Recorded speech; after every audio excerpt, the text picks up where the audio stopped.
హైందవ ధర్మం ప్రకారం ప్రతి హైందవుడు తన జీవితంలో ఒక్కసారైనా కైలాస పర్వతాన్ని దర్శించుకోవాలని, కైలాస పర్వతం చుట్టూ ప్రదక్షిణ చేయాలని అనుకుంటూ ఉంటారు. కానీ ఆ మహాదేవుడు కొందరికి మాత్రమే అవకాశం కల్పిస్తారు. కైలాస పర్వతం చుట్టూ పరిక్రమణ చేసినా ఈ పర్వతాన్ని అధిరోహించడం అసాధ్యమని చెప్పాలి. సాధారణ భౌతిక శరీరంతో ఈ పర్వతాన్ని అధిరోహించడం అసాధ్యం. ఈ పర్వతం కన్నా ఎత్తైన ఎవరెస్ట్ పర్వతాన్ని ఎందరో అధిరోహించినా కైలాస పర్వతాన్ని ఇప్పటి వరకు ఎవరూ అధిరోహించలేకపోయారు. కారణం, ఈ పర్వతం దైవత్వాన్ని కలిగి ఉండడమే. ఈ పర్వతంలో మనకు ఎన్నో గొప్ప గొప్ప విశేషాలను, రహస్యాలను ఇముడ్చుకొని ఉంది. ఉత్తరాఖండ్ రాష్ట్రంలోని ఫిథోర్ఘర్ జిల్లాలో కైలాస మానస సరోవరం యాత్ర చేస్తున్న సమయంలో మధ్యలో మనకు ఓం పేరుతో ఓ పర్వతం కనిపిస్తోంది. ఇక్కడ మంచు కురిసిన సమయంలో సహజ సిద్ధంగా ఓంకారం కనిపిస్తోంది.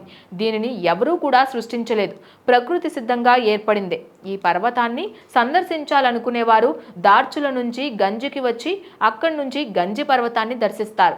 ఈ ఓం పర్వతం దర్శనం తర్వాత గంజి నుంచి తిరిగి కైలాస పర్వతం వైపు ప్రయాణిస్తారు. కైలాస పర్వతాన్ని చేరుకునే క్రమంలో ఈ పర్వతానికి ముందు మనకు గణేష్ పర్వతం అని మరొకటి కనిపిస్తోంది. విచిత్రం ఏమంటే ఈ పర్వతంపై కూడా మంచు కురిసిన సమయంలో గణేశుడి ఆకృతి మనకు స్పష్టంగా దర్శనమిస్తుంది. దీన్ని మనం ఏం అర్థం చేసుకోవాలి అంటే, మహాదేవుడు, ఆయన కుటుంబ పరివారం అంతా కూడా హిమాలయ పర్వతం ప్రాంతంలోనే కొలువై ఉంటారని, అంతటా కూడా నిబిడీకృతమైన స్వామివారి స్థిరమైన స్థానం ఇక్కడే ఉందని అర్థం చేసుకోవాలి. ఈ పర్వతానికి ముందు గణేష్ నాలా అనే జలపాతం మనకు కనిపిస్తోంది. ఈ జలపాతాన్ని దాటడం అసాధ్యమని చెప్తారు. ఇప్పటి వరకు ప్రయత్నించిన వారంతా కనుమరుగయ్యారని, ఎవరూ కూడా ఆ జలపాతాన్ని దాటలేకపోయారని చెప్తారు. దూరం నుంచి చూసేందుకు అందంగా ఉన్నా దాటాలని ప్రయత్నిస్తే కాలంలో కలిపేస్తోందని స్థానికుల నమ్మకం.